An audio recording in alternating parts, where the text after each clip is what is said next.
Bienvenue à un nouvel épisode de Écouter même de loin avec Mathieu Boss-Fortin.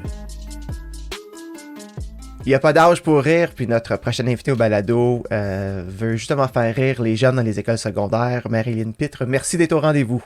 Ben merci de l'invitation, c'est tellement gentil. Marilyn, tu es une humoriste et tu veux faire rire les jeunes à l'école secondaire. Pourquoi ce défi? Parce que c'est quand même un gros défi. Je sais pas. En fait, je me suis dit, depuis que je suis jeune, moi, j'ai tout le temps tripé sur les spectacles et quand, tu sais, je veux dire, tu l'as vécu aussi au secondaire, les spectacles qu'on nous offre dans les écoles, souvent, on a droit à des magiciens, puis un chanteur là, qui vient de la région. C'est bien le fun, on apprécie, mais je trouvais que ça manquait peut-être de... Justement, on parle des vraies affaires avec les ados. Tu sais, les ados, on pense que, tu sais, ils ont le sens de l'humour un peu plus différent, mais tu sais, sont exactement comme des adultes, là. C'est la même chose. Des fois, ils sont un peu plus... T'as l'impression qu'ils sont morts en dedans, mais finalement, tu te rends bien compte que, tu sais, sont comme nous. Puis, tu sais, je veux dire, j'ai été ado, moi aussi, puis c'est le fun de cette apparence-là, là, le faux. Tu sais, t'as l'impression qu'il y a rien qui les dérange, mais finalement, dans le fin fond, ils ont 15-16 ans, puis c'est des ados, là, tu sais. Ouais. L'image qu'on a de l'humour, c'est des soirées dans des bars ou c'est des grandes salles, dans les grandes salles de spectacle. Toi, tu veux aller dans les écoles ou surtout vers un public d'adolescents. Et comment tu adaptes l'humour au marché que tu veux séduire? Ben, tu sais, il y a pas une grosse différence. Puis j'ai une blague que je fais souvent dans les bars, là, tu sais. Tout le monde me le dit, là, que c'est différent de jouer dans les bars puis de jouer devant des adolescents. Mais moi, je trouve que c'est pareil.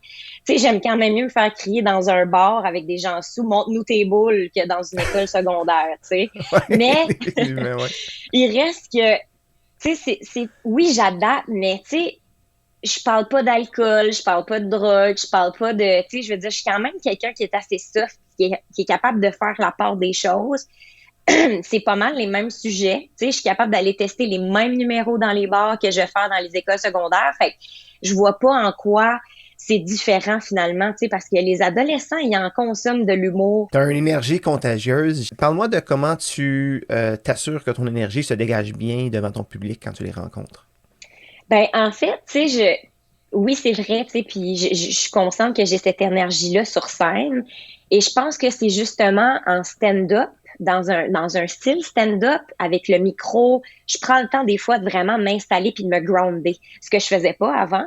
Mais là, maintenant, je prends le temps parce qu'un 45 minutes de show devant des ados, là, je peux pas être partout puis comme, tu sais, mais j'ai comme l'impression que des fois, c'est le fun de revenir, tu sais, vraiment à la méthode, là, tu sais, micro, pied de micro derrière, je prends le temps, puis j'ai un numéro complet de presque 10 minutes où j'utilise beaucoup mes mains, je fais des guillemets, fait que là, j'ai pas le choix d'être derrière. Fait que je suis obligée de me placer des numéros qui viennent me grounder. Puis c'est ce qui fait que j'ai plus d'énergie après pour un autre numéro. Je peux être plus comme ça va bien, mais tu sais c'est pas je cours pas partout, je fais pas des pirouettes là, tu sais. De toute façon, je suis pas capable d'en faire.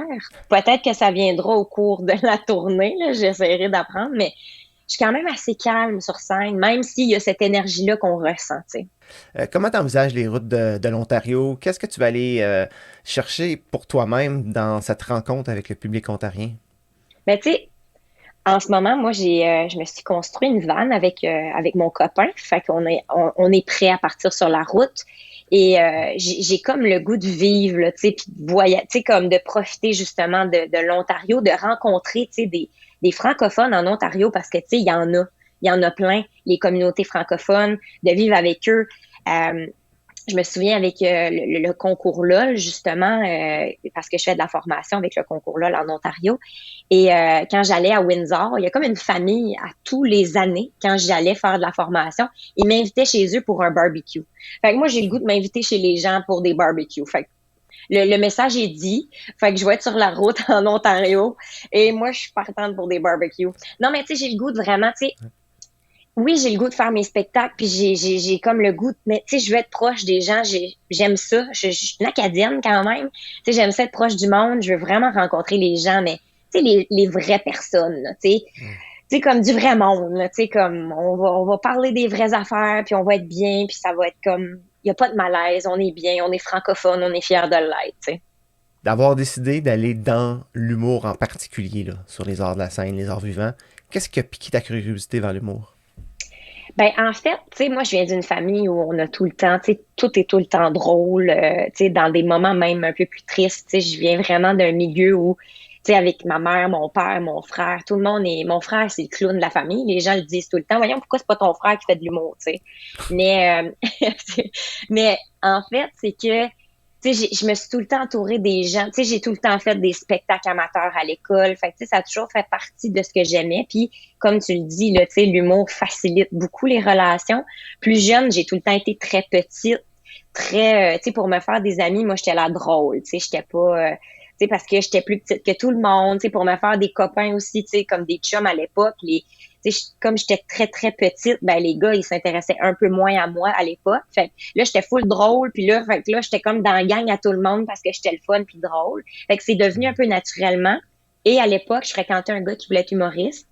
C'était pas un métier que je pensais faire. Je voulais étudier en théâtre, devenir comédienne. Et finalement, j'ai auditionné comme ça à l'École nationale de l'humour. Ça a pris 3 fois quand même, fait que j'ai quand même resté motivée, mais j'ai comme découvert le métier en faisant les auditions, puis là en faisant comme, hey, mais là, je vais monter un spectacle, fait que l'année prochaine, ça va fonctionner. Fait que j'ai comme continué là-dedans parce que j'ai comme vraiment tripé, tu sais. Merci beaucoup de répandre le rire partout parce qu'on en a besoin. Puis j'espère que les jeunes en Ontario vont pouvoir en profiter. Bonne tournée. Hey, merci, j'espère vraiment aussi. C'est très gentil, merci.